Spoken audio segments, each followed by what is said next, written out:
방송에서 제공하는 투자 정보는 투자 판단에 대한 조언입니다. 방송에서 제공하는 주식의 가치, 가격 상승 및 가격 하락에 대해서는 방송사에서 보장하지 않습니다. 이 시각 헤드라인 뉴스입니다. 홍남기 기획재정부 장관은 오늘 제210차 대외경제장관 회의를 열고 북방 국가와 경제협력의 새 지평을 열 수 있도록 신북방 정책을 역점 추진하겠다고 밝혔습니다. 이를 위해 한국과 러시아 간 9개 다리 협력 체계를 확대 개편하는 등 긍정적 대외 모멘텀을 적극적으로 활용해 국내 실물 경기의 반등 및 도약을 뒷받침하겠다는 계획입니다. 중국 우한에서 집단 발병한 신종 폐렴 바이러스 우한 폐렴이 중국 전역으로 확산될 조짐을 보이는 가운데 국내 첫 확진자가 발생했습니다. 질병관리본부는 오늘 1시 30분경 관련 대책을 발표하고 확진 환자의 격리 상황과 더불어 철저한 확산 방지 계획을 약속했습니다. 정부가 비트코인 등 가상화폐로 얻은 소득을 일시적 기타 소득으로 간주하고 20%의 세율을 적용하는 방안을 본격 검토합니다. 이에 따라 취득가, 기준가 산정 문제와 가상화폐 거래소의 원천 징수자 자격 논란 등이 커질 것으로 예상됩니다. 금융감독원이 2020년 검사 업무 운영 계획을 공개하고 지난해 대규모 원금 손실 파문을 일으킨 파생 결합펀드 즉 DLF 등 고위험 금융상품에 대한 검사 강화 계획을 발표했습니다. 먼저 고위험 상품의 영업행위를 중점적으로 살펴보고 해외 부동산 쏠림 현상도 집중 점검한다는 방침입니다.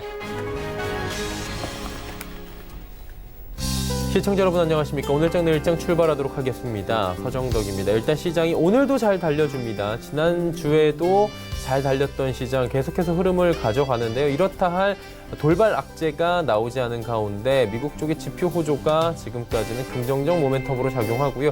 미국 3대 지수 역시 지난 거래일에 계속해서 상승세를 보이면서 전고점을 경신하는 모습을 보였기 때문이겠죠. 오늘 코스피 2270선까지 터치하고 있고 코스닥은 약세 흐름을 좀 보여주고 있습니다. 코스피는 주도주인 전기전자업종이 지속적으로 잘 달려갑니다. 오늘 같은 날 삼성전자가 또 끌어주고 있는 모습이 확인이 되는데 코스닥 같은 경우는 제약바이오의 약세가 일단은 지수 상승을 좀 막는 모습입니다. JP모건 헬스케어 컨퍼런스 이후에 지금 희비가 좀 많이 엇갈리는 모습인데 생각보다 기술 계약 이전이나 논의가 되고 있다 이런 기사들이 좀 적은 모습이고요. 특히나 시총 상위 좀 기대하고 있던 종목군들 위주로 해서 실망 매물이 출회가 되는 모습입니다. 그리고 이번 주에 설 연휴가 있습니다. 매도 심리가 좀 강해질 수 있는 구간인 만큼 하나하나 좀 체크해 보도록 하겠습니다. 코스피부터 만나보도록 하죠. 자, 지수 보시면 2270 부근입니다. 69, 70 지금 왔다 갔다 하는 모습인데 하루간의 흐름을 좀 정리해 보도록 하겠습니다. 2276 장중 고점입니다. 오늘 시원시원하게 장중에 지금 70포인트 위까지 뚫고 올라가는 모습도 보여지고 있고요. 수급을 좀 봐야 될 것 같은데요. 기관 외국인이 팔고 기관 외국인이 사고요. 개인이 팔고 있습니다. 수급 자체로 보면 굉장히 양호한 수급 상황 현재 포착이 되고 있고 연기금 쪽에서 강하게 사네요. 902억 원이나 연기금의 순매수가 들어옵니다. 다음 볼까요? 전해드렸다시피 전기전자업종 시원하게 달립니다. 삼성전자 62,400원 1.79, SK하이닉 또 10만 원 터치하고요.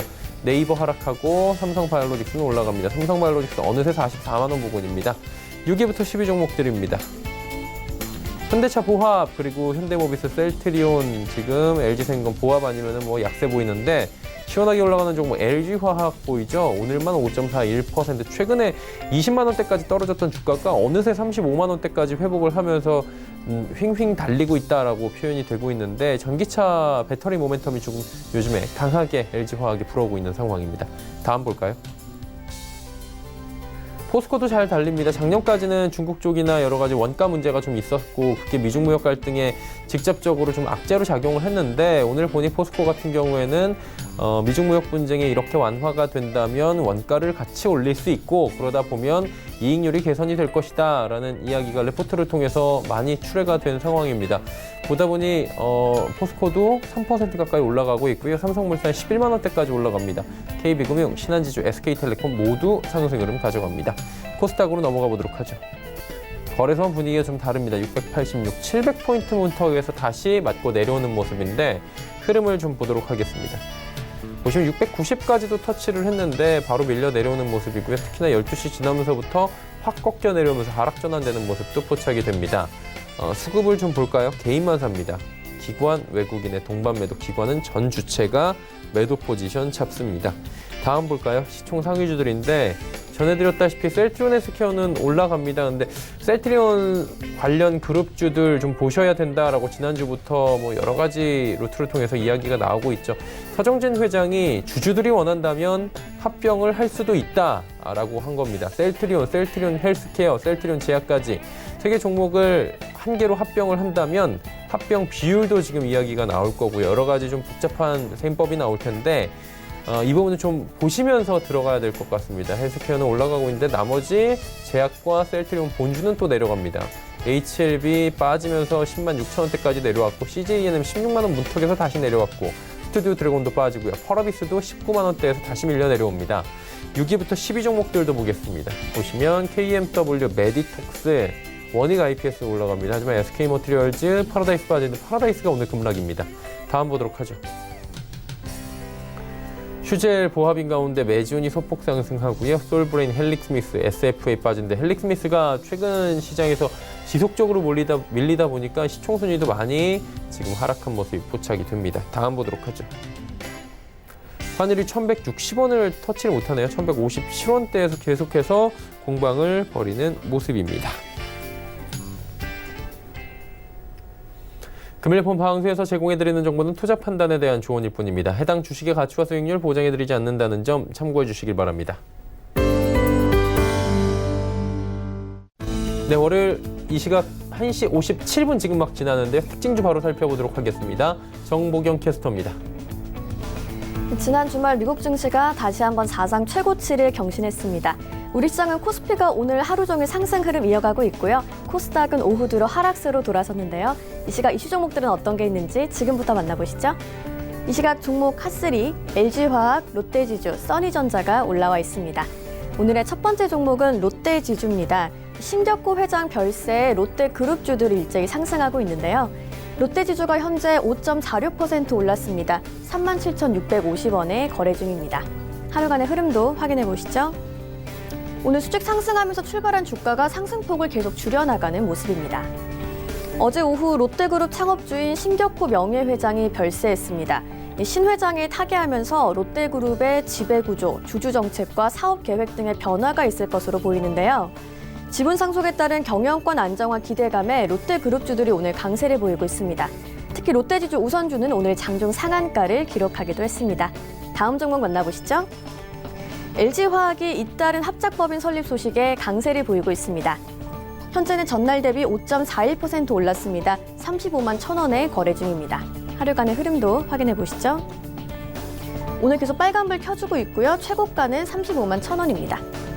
LG화학이 현대자동차와 전기차 배터리 생산을 위한 합작 법인을 논의 중이라고 합니다.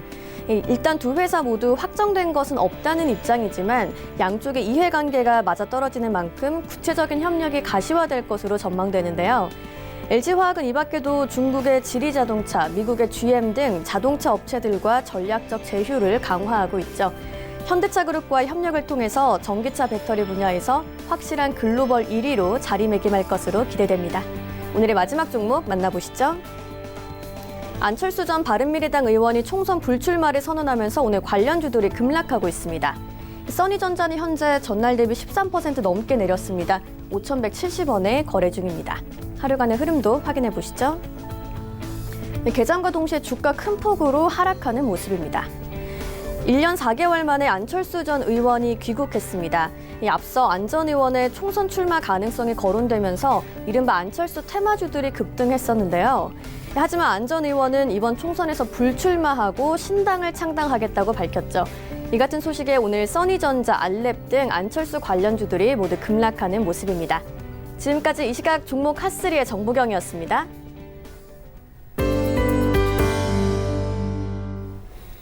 네, 오늘장 이슈, 한 주간의 이슈들 점검하는 시간입니다. 펠리지 투자 리서치 김민수 대표와 함께합니다. 안녕하세요. 네, 안녕하십니까. 네, 오늘 이벤트도 중요할 것 같고요. 이번 한 주간의 이벤트도 좀 중요할 것 같은데 하나하나 좀 짚어주시겠습니까? 네, 벌써 1월 달이 중반이 넘어갔습니다. 그런데 그런 가운데 1월 오늘 20일부터 나오는 또 여러 가지 주요 이벤트들 한번 좀 점검하면서 말씀을 드린다고 한다면요. 가장 먼저 오늘은 이제 프루덴셜 생명에 대한 매각 얘기가 나오고 있는데요. 그동안 지금 우리금융지주, KB금융지주 그리고 사모펀드 등으로 계속 얘기가 나오기 시작하면서 매각 관련된 이슈가 중요하게 보여지고 있는 상황 쪽에서 아무래도 우리 금융지주가 사모펀드와 손잡고 어떤 진행을 할 가능성이 높지 않을까라는 쪽에서 관측이 되고 있는데요. 그런 관점에서 보게 되면은 일단 금융사 쪽의 보험주에 대한 시각들, 특히 지난 신한금융이 오렌지 라이프를 인수를 하면서 나왔던 여러 가지 변화와 함께 보게 되면 이를 통해서 보험주들의 조금 더 긍정적인 영향권들이 나올 수도 있지 않느냐 이런 쪽도 한 번쯤 체크를 해볼 필요가 있을 것 같고요. 두 번째로 오늘 미국은 휴장입니다. 특히 미국은 마틴 루터 킹 데이로 인해서 어떤 지금 휴장을 보일 걸로 보고 있고요. 그러다 보니까 국내 증시도 어떤 오후장 들면서 뚜렷하게 탄력들을 강화하는 것보다 약간 좀 정체되는 모습들이 그래서 미국 관련된 모멘텀들이 좀 약화되는 게 아니냐라는 쪽으로 바라보고 있는 상황들이고요. 세 번째로 오늘 독일의 12월 생산자 물가지수가 발표가 되는데 최근 들어서 글로벌 생산자 물가지수의 동향들은 거의 비슷하게 지난 하반기에 위축세가 상당히 심했다가 이제 좀 마이너스 폭을 줄여가고 플러스 쪽으로 넘보는 쪽이 아니냐라는 쪽의 분위기인데 이런 흐름들이 계속 기조가 갖춰지는지도 조금 더 확인할 필요가 있다고 보여지고 있고요. 두 번째로 내일 1월 21일 화요일 같은 경우는 다보스 포럼이 열립니다. 그래서 24일까지 열릴 걸로 보여지고 있는데 다보스 포럼은 잘 아시는 것처럼 세계 경제 포럼에 대한 연례 회의죠. 그런데 이번에는 여러 가지 각국의 중요한 인사들, 경제 관련된 인사들이 참석하는 것과 함께 트럼프 대통령이 참석한다고 해서 조금 더 눈길이 가고 있는 상황들인데요. 특히 트럼프 대통령의 참석으로 인해서 어떤 얘기가 오갈까 또 주목할 수밖에 없는 상황들인데 그러나 아무래도 재선을 앞두고 여러 가지 행보를 넓히는 과정 쪽에서의 변화가 아닐까. 특히 탄핵 절차까지 이어지고 있는 상황 쪽에서 좀 더 어떤 자신의 업적에 대해서 좀 치중해서 얘기를 할 가능성이 높지 않을까라는 관점과 함께 나아가서 미중 간의 무역 협정이나 또 북한 관련된 얘기들 이런 쪽에 대한 전반적인 부분들도 한번 좀 얘기가 나올 수가 있기 때문에 관심 있게 좀 지켜봐야 될 것 같고요. 두 번째로 또 같은 날 미국의 상원에서는 트럼프 탄핵 심판에 대한 절차가 착수가 됩니다. 그래서 기존에 하원에서 관련된 부분들이 통과가 되다 보니까 이번은 상원에서 탄핵 소추위원에 대한 지명 표결이 이어질 걸로 보여지고 있고요. 그래서 탄핵 소추위원이 확인이 되게 되면 이제 상원 쪽으로 이관돼서 나머지 절차가 이어지지 않을까로 바라보고 있는데 하지만 시장에서는 그렇게 어떤 상원에서도 어떤 크게 영향력을 부각받으면서 탄핵이 이어지기에는 좀 어렵지 않느냐 한쪽에서 시장에 대한 여파는 좀 그렇게 크지 않을 것이다라고 바라보고 있고요. 또 하나 그 KCC가 이제 회사 분할을 이제 이날 마무리가 되면서 상장이 될 예정입니다. 그러다 보니까 내일 KCC와 KCG 관련돼서 어떤 상장이 될 걸로 보여지고 있는데 무엇보다 KCG 관련돼서 인테리어 관련된 그래서 한샘과 비슷한 인테리어 자재 관련된 업체 쪽으로 나온다라고 했었을 때 그에 따른 변화들도 조금 더 챙겨봐야 될 것 같고요.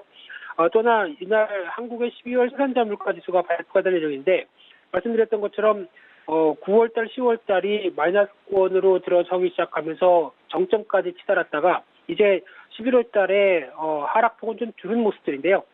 지금 기록 보게 되면 빠르게 플러스권으로 돌아서면서 PPI의 흐름들이 안정화되지 않을까라는 쪽으로 보여지고 있는데 그런 흐름들이 확인될지 좀 더 지켜봐야 될 것 같고요.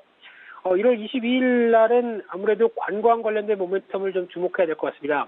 첫 번째로는 스페인의 피투르 국제관광박람회라고 있는데요.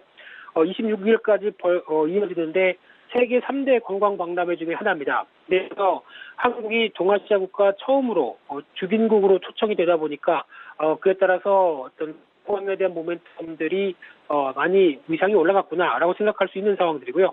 또 하나 이날 한국의 12월달 관광 통계가 발표가 될 예정이죠. 그래서 이를 통해서 여전히 중국인 입국자 수를 비롯해서 관광객들의 트렌드들이 나쁘지 않다라고 하게 되면 또 모멘텀이 테마주 쪽으로도 작용할 가능성이 높다고 봐야 될 것 같고요. 그 밖에 한국의 4분기 GDP가 발표가 될 예정인데 한국의 4분기 분기별 GDP 동향들을 보게 되면 일단 작년 기준으로 봤을 때 1분기가 마이너스 0.4, 2분기가 1%, 3분기가 0.4% 성장. 그러면은 지금 누적으로 보게 되면 1% 성장으로만 지금 3분기까지 결과가 돼 있는데 적어도 1%대 성장이 나오지 않는 모습이라고 하게 되면 연간 2% 성장은 물 건너 갔다라는 관점 쪽에서 바라보고 있는데요.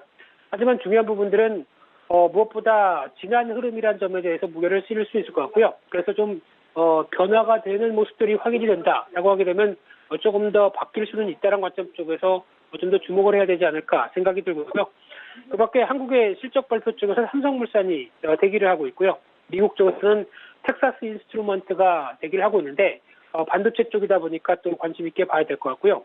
1월 23일 날 목요일 날 같은 경우는 22 통화정책회의가 이어질 걸로 보여집니다. 특히 수장이 지난 IMF 어떤 총재였던 라가르드 총재가 이제 22 쪽으로 넘어오면서 이제 본격적인 목소리가 나올 걸로 기대를 하고 있는데 특히 그린 뉴딜 정책이라고 하는 쪽을 좀 강화시키지 않을까라고 하게 되면 아무래도 유럽 쪽에서 어떤 재정 정책에 대한 여러 가지 변화에 대한 흐름들이 나오지 않을까 이 부분을 좀 더 주목해야 될 걸로 보여지고 있고요. 그 밖에 또 미국의 12월 경기 선행 지수가 발표가 될 예정입니다. 이쪽 같은 경우는 일단 지난 글로벌 주요국들의 OECD 경기 선행 지수를 통해서 분위기를 확인할 수 있을 걸로 보여지고 있는데요. 가장 먼저는 중국이 저점에서 빠르게 먼저 저점을 통과해서 상승 전환하는 모습들이 확인이 되고 있는데 그 밖에 미국이나 한국 같은 경우도 최근에 저점에서 살짝 고개를 들고 있는 그래서 플러스권으로 반전되기 시작하는 모습들이죠. 그러다 보니까 기대감이 조금씩 커져 있는 가운데 이런 부분들이 경기 선행 지수에서도 변화가 나오는지 체크해야 될 것 같고요. 그 밖에 인텔의 실적 발표가 대기하고 있다라고 보시면 될 것 같고요. 1월 24일 날 금요일 날 같은 경우는 한국은 이제 설 연휴로 27일 월요일까지 이어집니다. 그와 함께 중국도 춘절 연휴가 30일까지 이어질 걸로 보여지고 있는데 그러다 보니까 또 춘절 때 방한하는 외국인들에 대한 여러 가지 모멘텀들 생각해야 될 흐름이라고 생각되고 있고요. 그 밖에 또 미국의 1월 합성 PMI 예비치가 발표가 될 예정인데 특히 최근 동향을 보게 되면 ISM 제조업 지수는 여전히 부진하다고 하더라도 벌써 PMI 관련된 부분들 쪽에서 합성 PMI 지수는 일단 저점대에서 50대 위쪽으로 돌아서기 시작했다는 분위기를 확인하면서 추가적인 분위기 지켜봐야 될 걸로 보여지고 있습니다. 자, 그렇다면 그 연장선상에서 투자 전략은 어떻게 가져가는 게 좋다고 보십니까? 네, 이번 주는 아무래도 설 연휴가 있다 보니까 주 중반 이후에는 모멘텀이 좀 떨어질 수 있다라는 쪽도 염두를 하셔야 될 것 같고요. 그런 관점 쪽에서 봤었을 때 아무래도 지금 최근에 나오고 있는 글로벌 증시의 동향을 보게 되면 미국 쪽이 아무래도 좀 많이 올라왔다. 그래서 실적 발표 시즌 쪽에서 생각보다 눈높이에 맞는 실적을 못 보이게 되면 약간 밸류에이션에 대한 부담이 있다라는 쪽도 언급이 나오면서 주가들이 움직이고 있다고 봐야 될 것 같은데요. 그나마 지금 최근에는 금융주 중심으로 미국 시장 쪽에서 선방했다라는 흐름들이 나오기 시작하면서 실적에 대한 분위기가 그렇게 나쁘진 않은데 하지만 좀 더 어떤 본격적인 종목들에 대한 변화들은 확인이 필요하다고 봐야 될 것 같고요.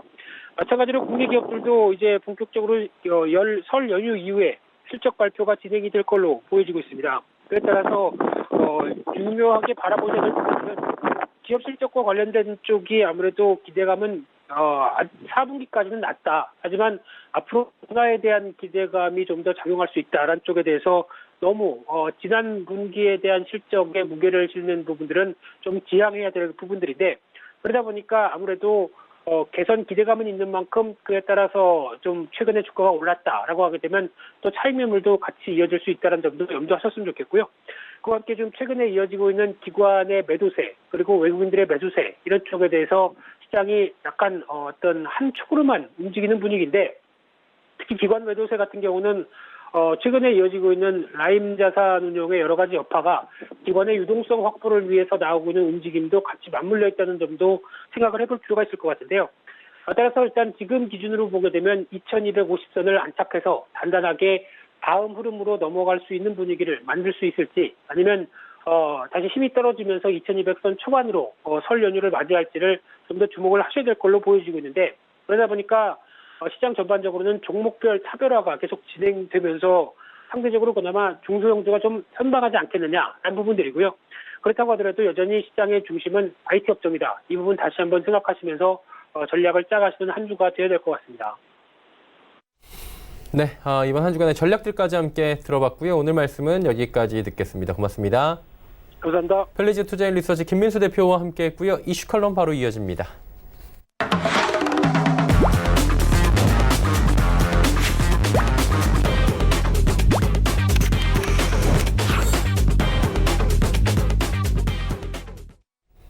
이슈칼럼 시간입니다. 미중산업경제연구소 조용찬 소장과 함께합니다. 소장님 안녕하세요. 예, 안녕하십니까. 미증시 마틴 루터킹 데이라고 해서 휴장이라고 하는데 사실 지난주까지만 해도 3대 지수 모두 신고가 경신을 했고요. 계속해서 잘 달리는 모습을 보여줬습니다. 본격적 4분기 결산 실적이 발표된다고 하는데 지금의 이 정말 불붙은 랠리를 이어갈 수 있다고 보십니까? 네, 앞으로는 기업 실적 발표가 무역 합의보다는 아무래도 더 큰 영향을 줄 것으로 보여지는데요. S&P 500 지수에 편입된 기업들의 4분기 순이익 증가율은 전년 대비 마이너스 0.4% 감소하는 것으로 나오는데요. 하지만 에너지 부분을 제외한 순이익 증가율은 플러스 1.9%로 증가하는 것으로 나오고 있습니다.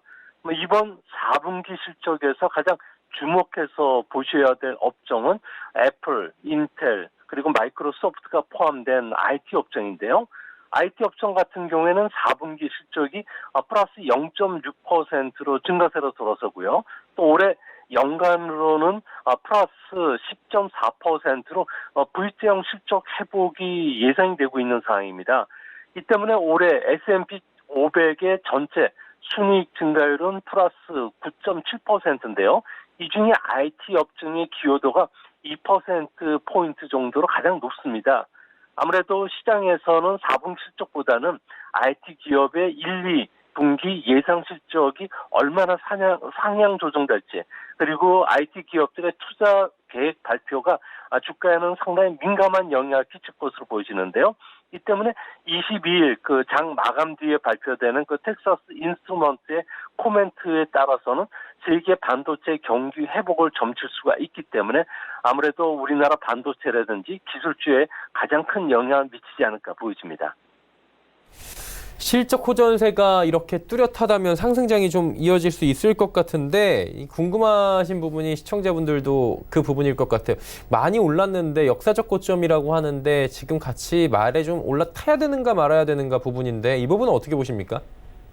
네, S&P 500 지수를 추종하는 미국의 주식형 펀드들 같은 경우에는 30년간 장기 투자했다면 연간 9.5%라는 아주 경이적인 투자 수익률을 거둘 수가 있다고 하는데요. 노후를 대비해서 월 2만 원씩의 적립을 했다고 가정하면 30년 뒤에는 2천만 원의 목돈을 줄 수 있다는 계산입니다. 이 같은 과거의 경험 때문에 그런지 미국 증시가 완만하게 상승한다면 언제 투자해도 문제는 될 것은 없습니다. 다만 주가가 지금처럼 급등한 상태에서 서둘러서 주식을 매수한다든지 그랬을 경우에는 배당 수익률 하락을 감수해야 되기 때문에 투자 수익률이 조금 낮아질 수 있다는 거죠. 최근만 하더라도 2000년 닷컴 버블 붕괴나 2008년 리먼 쇼크 때와 같은 리세션이 찾아왔을 때를 보면은 경기가 바닥을 찾는다는 것은 개인들한테는 매우 어려운 도전이 되겠지만 주가 폭락 시에는 눈 감고 주식을 매수한다면 장기적으로 봤을 경우에 큰 투자 수익을 올릴 수 있는 절호의 기회가 되지 않을까 보여집니다. 만약에 미국 증시가 소장님 큰 폭으로 하락하는 기회가 찾아왔다 이렇게 된다면 우리는 어떤 투자 전략이 딱 맞을까요? 네, 미국 증시를 장기간 분석해 보면요. 경기 사이클과 아주 매우 밀접한 상관관계를 갖고 있다는 것을 볼 수가 있는데요. 지난 50년간 미국 증시 같은 경우에는 6번의 주가 폭락을 경험했습니다. 모두 경기 침체, 리세션이 일어난 초기에 일어난 현상들인데요. 이번에 4분기 실적 발표 시즌이라든지 미 대선을 앞두고서 정적 혼란으로 인해서 주가가 큰 폭으로 하락한다면은 미국 주식에 투자하는 적립식 펀드에 가입하는 방안도 있고요. 또 분산 투자가 잘 된 ETF 펀드 쪽에 가입하는 전략도 좋을 것으로 보여집니다. 이같이 제가 추천드리는 거는 미국 주식의 거의 100% 그러니까 3,600개 종목 이상에 투자하는 뱅가드 토탈 주식형 ETF라는 상품이 미국에 있는데요. 10년 전에 리먼 사태가 일어난 직후에 100만 원어치를 투자했다면 작년 말 기준으로 324만 원이 됐다고 합니다. 여기에 달러 가치 상승에 따른 환차익까지 고려한다면 더 높은 투자 수익률을 올릴 수 있었던 것으로 보여지기 때문에 앞으로 주가가 좀 조정을 준다면 적립식 펀드나 그리고 ETF 펀드 쪽에 안전하게 투자하는 방안도 좋은 대안이 될 것으로 보여집니다. 네, 궁금한 게 선진국 하면 사실 미국 증시 말고도 있잖아요. 뭐 독일 같은 경우도 있고요. 프랑스도 깎아지수도 있고 뭐 여러 가지가 있는데 유독 미국만 이렇게 좀 투자해라 이제 언론에서도 그렇고 이런 이유가 좀 있나요? 네, 아무래도 전 세계 많은 자금들이 미국에 집중한 것은 일본이나 유럽권 그리고 호주 같은 국가들 같은 경우는 저성장 국가라는 겁니다. 장기 투자처로서는 마땅치 않다는 점인데요. 하지만 미국 같은 경우에는 다른 선진국보다도 상대적으로 상당히 높은 성장을 계속 이어오면서 투자 매력이 많다는 겁니다. 이 외에도 6가지 이유가 있는데요. 미국 같은 경우는 첫 번째는 무역센터 테러라든지 100년에 한 번 있을까 말까 하는 금융위기에도 다우지수 같은 경우는 지난 25년간 무려 16배 이상 상승을 했기 때문에 그렇습니다. 둘째는 미국 상장 기업들 같은 경우는 주주에게 이익 환원을 매우 중시 여기고 있고요. 또 배당 성향을 높을 뿐만 아니라 자사주 매수에도 아주 적극적인 기업이 많다는 겁니다. 세 번째로는 대부분의 선진국들 같은 경우에는 인구 감소, 여기에 고령화의 단계에 들어갔지만 미국은 2050년까지 인구가 20% 가까이 증가하게 되고요. 평균 연령도 현재 37세, 35세 정도로 매우 젊기 때문에 경제 성장을 더 오래 할 수 있다는 겁니다. 네 번째는 주가와 경기는 금융정책, 재정정책에 따라서 결정이 되는데요. 미국은 정책 여지가 많기 때문에 안심하고 투자할 수 있다는 점. 그리고 다섯 번째는 GDP와 주시장의 시가총액은 지난 100년간 미국이 세계 부동의 1위였다고 합니다. 앞으로 100년간도 다른 나라를 압도할 수가 있기 때문에 주시장의 신뢰도가 상당히 높다는 거고요. 마지막으로 미국 증시 같은 경우는 세계에서 혁신적인 기업이 많다는 겁니다. 가파와 같은 혁신 기업도 많고요. 전 세계 유능한 젊은이들이 미국에 집중되다 보니까 앞으로도 경쟁력이 많은 기업들이 계속 증가할 수 있는 토양이 되기 때문에 주식시장 같은 경우에도 높은 성장이 기대된다는 겁니다. 예.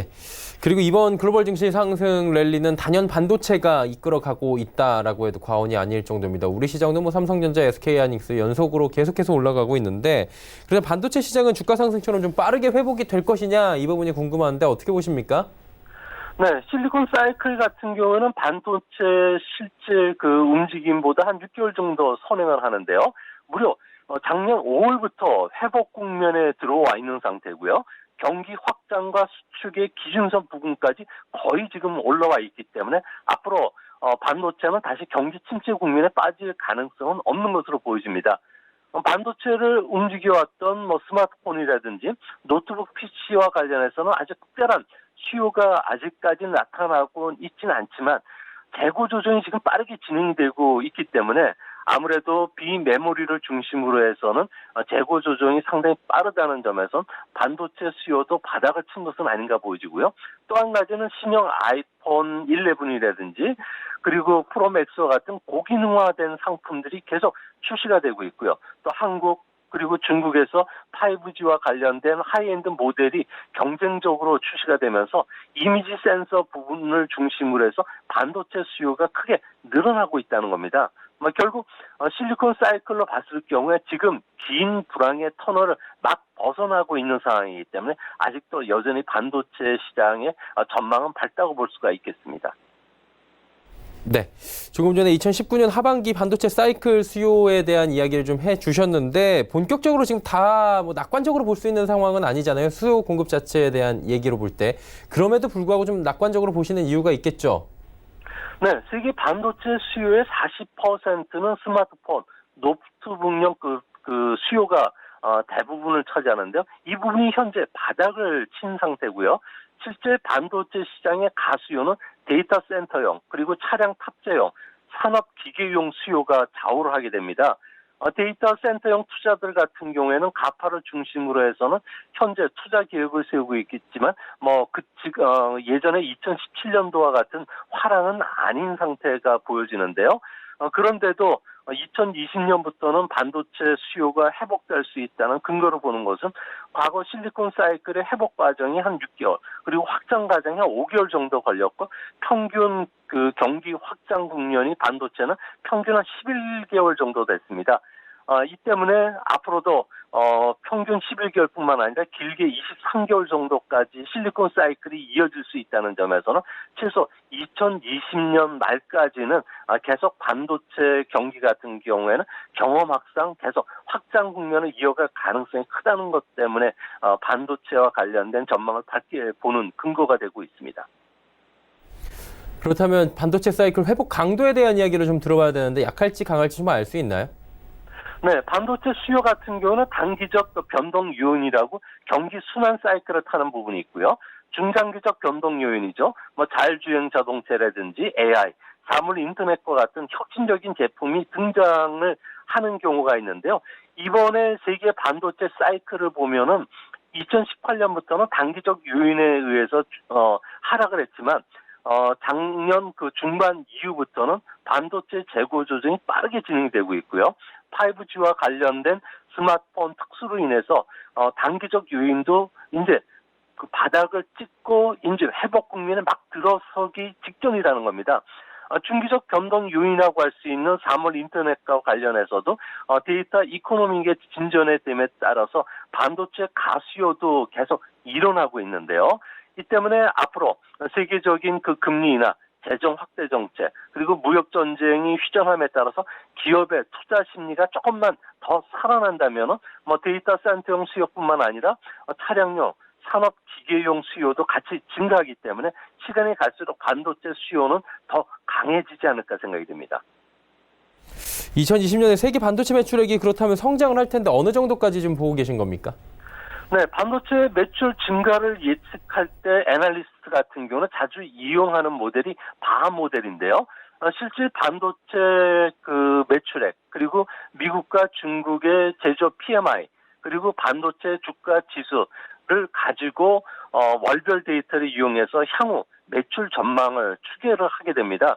미중 모두 지금 반도체와 관련된 주요 수입국인데요. 자동차라든지 스마트폰, 그리고 로봇, 그 산업용과 관련된 그 최대 시장이 미국과 중국이기 때문에 그렇습니다. 이 중에서도 필라델피아 반도체 지수 같은 경우에는 반도체 관련 기업의 사업 계획이라든지 정보 같은 경우에 주가에 많이 포함되고 있는데요. 이를 모두 근거로 해서 바하 모델을 이용해서 세계 반도체 매출을 본다면 2020년 이후에도 상승 추세를 타는 것으로 지금 나오고 있습니다. 2020년 연간으로 본다면은 세계 반도체 매출 증가율은 플러스 한 9%, 보수적으로 봤을 경우에도 이 정도인데요. 이는 2017년도에 14%, 2018년에 18% 두 자리에 비해서 낮은 수치지만 작년이 마이너스 5% 전후인점을 비교해 보면은 앞으로 상당 부분 개선이 될 수 있다는 측면에서 반도체와 관련된 매출은 빠른 증가세를 탈 가능성이 크지 않을까 보입니다. 2017년, 18년 상반기 때 나왔던 그 가파 같은 IT 대기업 부동산 회사의 데이터 센터형 투자가 만약에 재현이 된다면 반도체 특수를 좀 기대할 수 있을 텐데 올해 이 부분 좀 기대해봐도 되겠습니까? 네, 아무래도 반도체와 관련된 그 데이터 센터형 투자를 예측할 수 있는 지표는 아무래도 그 미국의 서버 수입액과 관련이 되고 있는데요. 2017년, 18년 전반기까지는 서버 수입액이 급증을 하면서 데이터 센터형 투자도 활발해진 것을 볼 수가 있습니다. 이 때문에 현재 그 아마존 같은 경우나 구글 같은 경우는 데이터 센터형 투자를 2020년 초반부터 지금 계획을 세우고 있기 때문에 작년 하반기부터 의외로 서버용 수입이 늘어나고 있는 그런 모습입니다. 바닥을 쳤다는 건데요. 서버 같은 경우에는 랜드 프레시 메모리를 우선해서 쓰기 때문에 2019년부터 랜드 프레시 메모리 같은 경우에는 바닥을 찍은 것으로 보여지면서 가격도 회복이 되고 있는데요. 최근에 랜드 프레시를 요구하는 데가 제조업뿐만 아니라 병원에서도 데이터 보존을 위해서 그 많이 사용을 하고 있기 때문에 가격 회복세가 뚜렷해지고 있다는 겁니다. 다만 데이터 센터용 투자 회복이 2017년이나 2018년 초반보다는 강도가 조금 약하다는 점에서는 메모리 반도체 가격도 올라가겠지만 우리가 생각했던 것만큼 경기 회복 초기에는 V자형 회복을 타기는 조금 어려울 것으로 보여집니다. 그리고 5G 관련 수요가 지금 세계 곳곳에서 발생을 하고 있고 이게 사업 초창기 아니겠습니까? 그러다 보니까 반도체 시장에 영향을 많이 줄 것이다라는 얘기 나오잖아요. 어느 정도의 영향력이 올까요? 네, 올해 반도체 시장 동향을 점검할 때 5G의 중요성은 이론의 여지가 없을 줄 아주 명명백백한데요. 세계 5G 스마트폰의 54%를 차지하는 회사가 삼성전자가 1위고요. 그다음 화웨이가 2위 정도가 됩니다. 화웨이 같은 경우는 지난해 5G 스마트폰을 삼성전자에 이어서 많은 690만 대 정도를 팔았는데요. 올해는 화웨이가 17만 원대 5G 폰을 출시할 예정이라고 하고 있고요. 일본도 5G 상용 서비스가 시작이 되기 때문에 세계적으로 반도체 수요가 급증할 수밖에 없는 상황입니다. 또한 중국을 중심으로 해서 많은 나라들이 5G 통신망 정비에 사활을 걸고 있는데요. 이 때문에 화웨이를 중심으로 한 통신 장비 수출이 지금 크게 늘어나고 있습니다. 중국만 하더라도 앞으로 7년간 240조 원을 투자해서 600만 개의 기주국을 건설할 예정인데요. 여기에 반도체 수요가 대규모로 들어가기 때문에 2021년 이후에도 반도체 수요는 절대 줄지는 않고 계속 늘어날 가능성이 크다는 점에서는 지금 대미 IT 수출도 바닥을 찍었고요. 또 기주국 통신 장비와 관련된 중국의 수출도 늘고 있다는 점에서 반도체와 관련해서 좀 길게 보시고 투자할 필요가 있지 않나 생각이 듭니다. 네, 오늘 반도체 관련된 이야기 자세히 나눠봤습니다. 오늘 말씀은 여기까지 듣겠습니다. 고맙습니다. 예, 감사합니다. 이중산업경제연구소 조용찬 소장과 함께했습니다.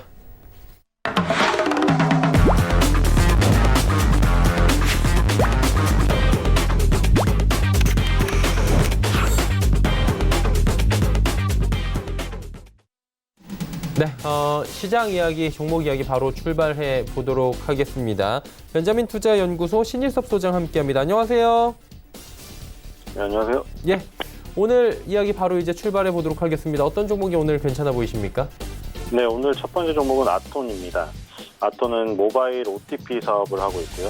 여러분들도 다 사용하고 계시죠? 이제 옛날처럼 보안카드 들고 다니는 것도 이제 귀찮고 모바일 OTP로 일회용 비밀번호 그때그때 받아서 하시는데 모바일 일회용 비밀번호 생성기 OTP 사업하고 있고요. 그다음 통신 3사와 함께 패스 사업을 하고 있습니다. 패스에 대해서 다룬 기사에 댓글들도 부정적인 댓글들도 많던데 저도 사실 패스 앱을 설치하기 싫은데 패스 앱을 설치해서 본인 인증을 하라 그러는 경우에 귀찮아서 다시 문자로 하기도 하거든요.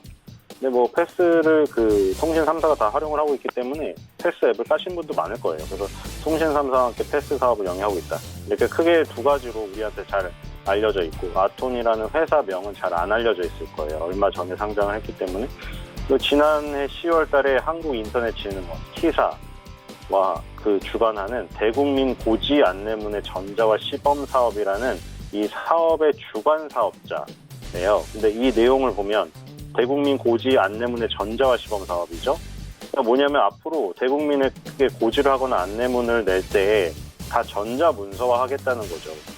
그러니까 가장 간단하게 우리가 카드 영수증 대부분 잘 안 받습니다, 요즘. 그냥 카드 영수증 예전에 샤키도 있고 요즘 말로도 열리긴 하지만 샤키도 있고 키 열 때 마트에서 입에다가 잠깐 무시는 분 계시잖아요. 근데 물면은 또 환경 호르몬 장난 아니라고 그렇죠. 발암 물질이 나오느니 어쩌니 하는데 그런 차원에서도 종이 영수증이 안 좋지만 종이 영수증 결국 다 버리고 문자로 어차피 카톡이나 이런 걸로 통보를 받는데 그거는 이제 워낙에 지금 플라스틱도 그렇고 자원 재활용 자원 얘기가 많이 나오고 있잖아요. 그래서 카드 영수증, 종이 영수증이 많이 없어질 것 같아요. 지금 연간 카드 결제액이 결제 건수가 약 214억 건이라고 합니다. 1년에. 근데 이 중에 대부분이 종이 영수증을 사용을 하고 있어요. 근데 앞으로 이게 다 전자문서화가 될 거기 때문에 이 전자문서화 사업에 있어서 주관 사업자가 선정돼서 앞으로 역할을 할 거라 아까 전에 말씀드린 OTP와 패스 사업 거기다가 이제 앞으로 전자문서 되는 이 전자 영수증 이런 쪽에서 아톤의 할 일이 되게 많아진다. 이것도 되게 트렌디한 기업이죠. 최근에 트렌드가 만들어낸 새로운 사업 분야에서 일하는 기업, 그리고 신규 상장된 타이밍, 이런 거로 봤을 때 제가 소개시켜드렸던 이런 그 트렌드에 맞는데 상장했던 그 타이밍도 맞고, 이런 기업들이 얼마나 잘 갔는지를 보신다면 아톤이라는 기업에도 관심을 가지시면 좋을 것 같습니다. 손절가는 3만 원, 목표가는 4만 원입니다. 두 번째 종목은 고려신용정보입니다. 고려신용정보는 국내 채권 추심 1위 기업입니다. 채권 추심이라고 하면은 사실 뭐 또 부정적인 인식을 가지신 분들이 많죠. 물론 돈을 빌렸으면 갚아야 되는데 하도 언론에서 뭐 그런 안 좋은 소식들이 많이 들리잖아요. 그래서 요즘에는 뭐 밤에 뭐 몇 시 이후에는 못 찾아가요. 그렇죠.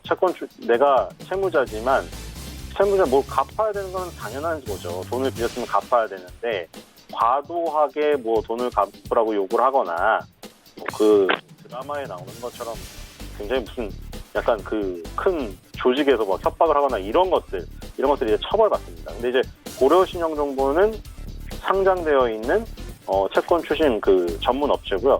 1991년도에 민간업체 최초로 신용조사업 허가를 취득을 받았고, 1998년도 이제 IMF 시절에 채권 추심 업무 허가를 받았어요. 그래서 시작을 했습니다.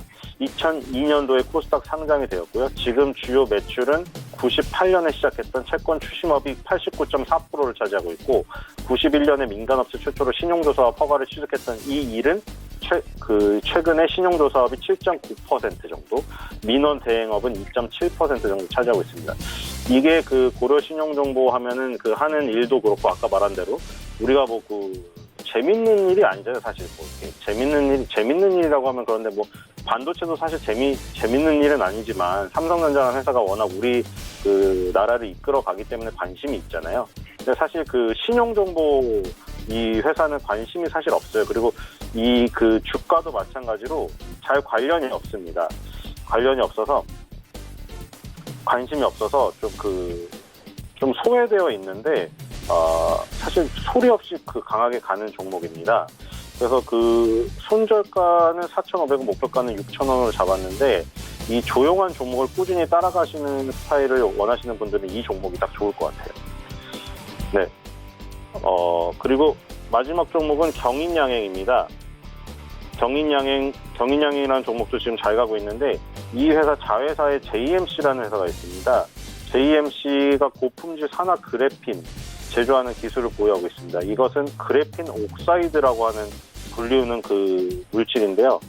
이 산성 물질을 이용해서 화학적 방식으로 레터럴 사이즈를 조절을 할 수 있는 이 기술이다. 레터럴 사이즈를 1마이크로미터 이하로도 갈 수 있고요. 그리고 20에서 30, 그리고 40 마이크로 이상도 조절할 수 있습니다. 그래서 그 크기를 아주 작게도 만들 수 있고 아주 크게도 만들 수 있습니다. 레터럴 사이즈는 입자층 하나의 크기를 말하는데 이 기술을 활용해서 뭘 할 수 있냐면 2차 전지나 자동차 경량화 소재, 여기에 다양한 쓰임새로 그 변형해서 쓰일 수가 있습니다. 그래서 지금 뭐 그래핀 소재가 뭐 미래를 이끄는 신소재다 이러는데 경인양행도 그 테마에 묶여 있어서 굉장히 조용한 스타일이었는데 지금 다이나믹하게 움직이고 있는 상황이에요. 손절가는 8,500원, 목표가는 만원입니다. 네, 세 종목 들어봤고요. 지난 시간에 하이트진로 말씀해 주셨는데 결과 어땠는지 궁금하고 이번 주에 저희가 단기로 볼 때 좀 괜찮은 종목 함께 들어볼까요? 네, 하이트진로 계속 그 흐름을 유지하고 있습니다. 예. 그때도 많이 얘기를 나눴지만 국산 맥주가 과연 맛있어서 마시는 것인지 일본 맥주에 정말 그냥 반사이익인 건가. 왜냐면 제가 뭐 댓글 얘기를 많이 드린 이유가 백두산 때도 댓글 얘기 많이 드렸는데 뭐 너무 극과 극으로 나눠서 싸워서 보기 싫다 이런 얘기를 했지만 왜 그 댓글을 읽냐면 그 소비자들 반응을 살피기 위해서 읽는 거거든요. 저는 그 하이트진로에 관심이 있으면 하이트진로에 대한 기사나 SNS에 댓글을 읽어봐요. 왜냐면 물론 댓글이 너무 뭐 한쪽으로 누가 뭐 여론 조작도 한다 이런 얘기도 있어서 다 믿지 못하겠지만 그건 어쨌든 트렌드 파악엔 도움이 돼요. 근데 그때 제가 댓글을 다 읽어봤는데 이런 댓글도 많이 있었거든요. 일본 맥주가 당연히 맛있지. 뭐 지금 뭐 불매운동이 불어서 잠깐 뭐 인기가 있는 건지 조금만 지나봐라. 뭐 이런 얘기도 많이 있었어요. 그래서 아예 뭐 그 조작이니 아예 뭐 그거를 너무 일본 맥주를 좋아하는 사람이 올렸니 해도 굉장히 여러 개가 있어서 저는 일단 중립 기어를 넣고 있었죠. 왜냐면 이게 조금 지나봐야 된다. 그때 테라가 그 초반에 그 어떤 프로모션으로 강하게 들어간 것도 있었고 일본 불매운동의 수혜도 받은 것도 있었기 때문에 그런 부분이 중첩적으로 작용을 했다면 이게 계속해서 매출이 이어지지 않는다면 반짝하는 걸로 끝나버리는 거잖아요.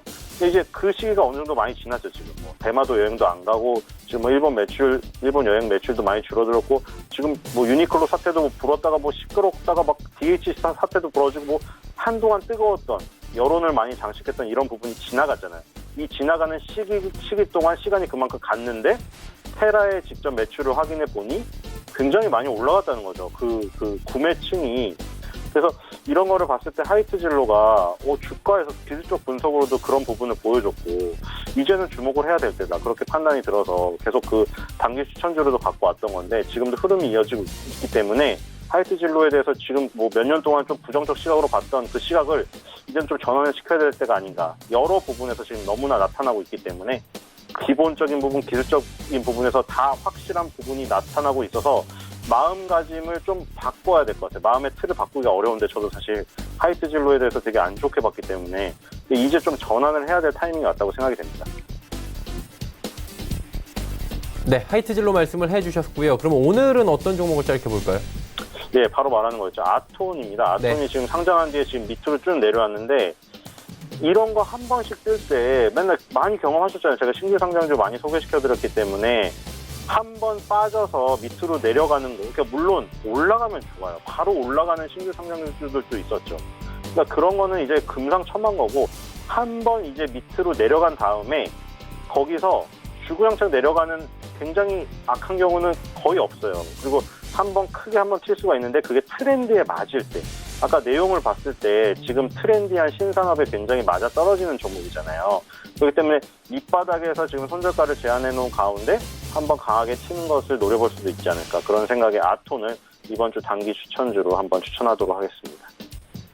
네, 단기 추천주 아톤 들어봤습니다. 오늘 말씀 여기까지 듣겠습니다. 고맙습니다. 네. 신희섭 소장과 이야기 나눠봤고요. 내일의 종목 330 바로 이어갑니다.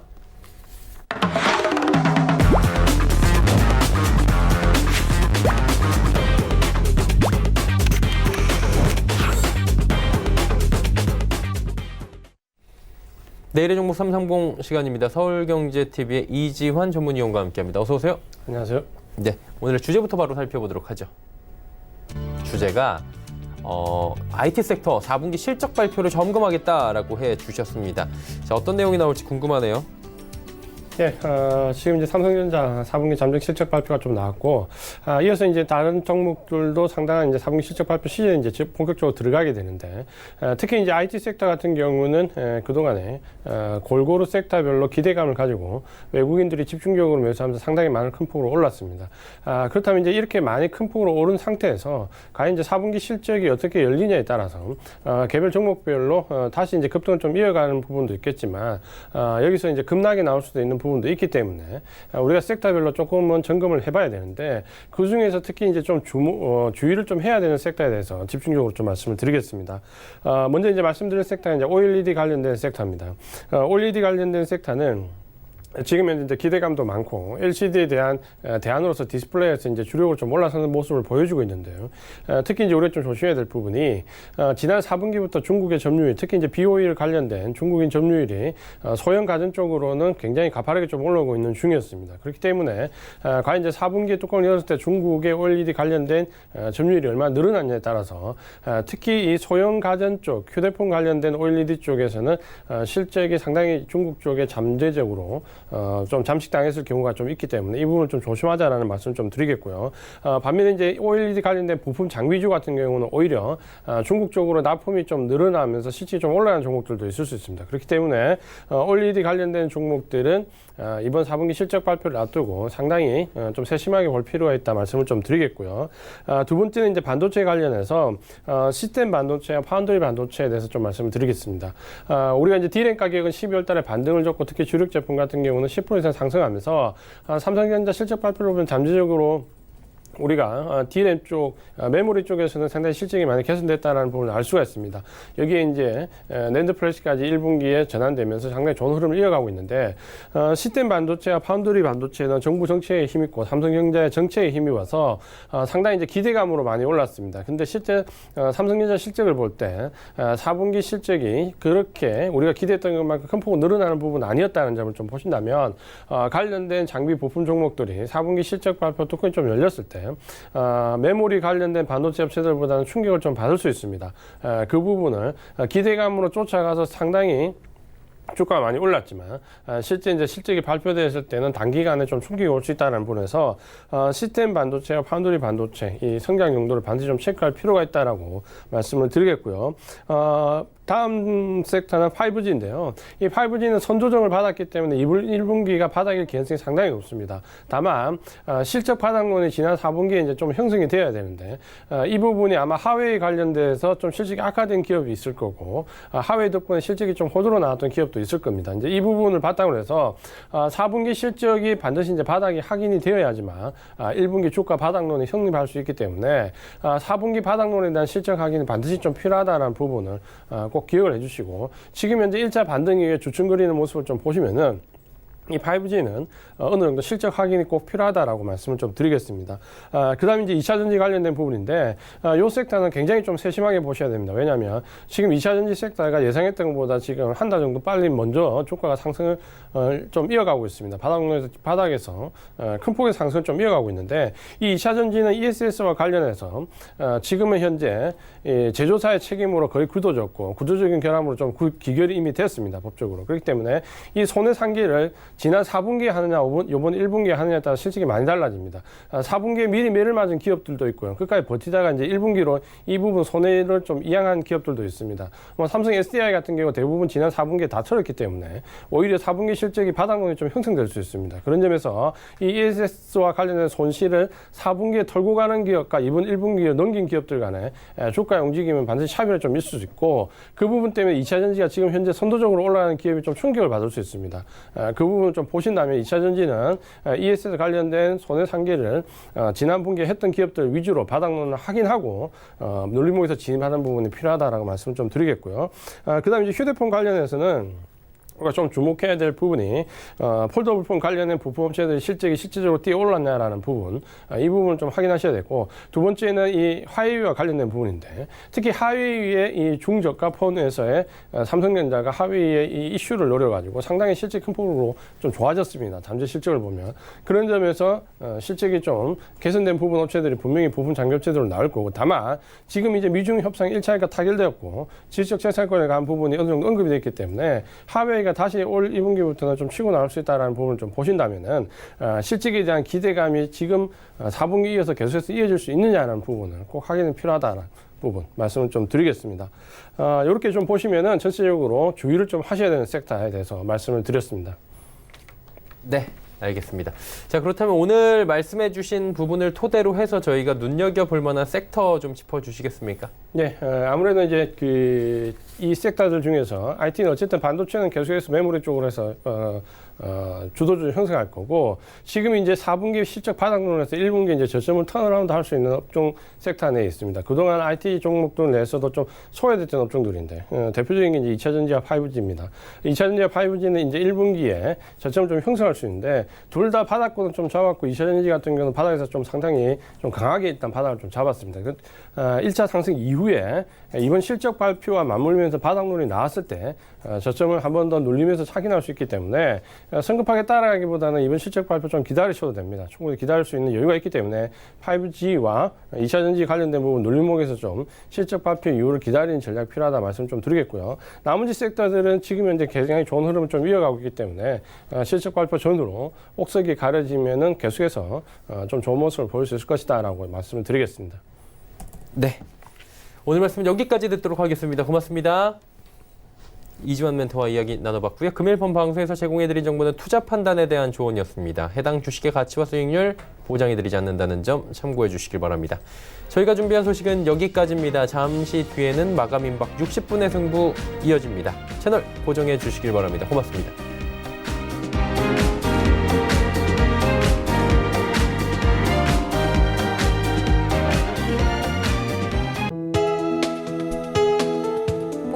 방송에서 제공하는 투자 정보는 투자 판단에 대한 조언입니다. 방송에서 제공하는 주식의 가치, 가격 상승 및 가격 하락에 대해서는 방송사에서 보장하지 않습니다.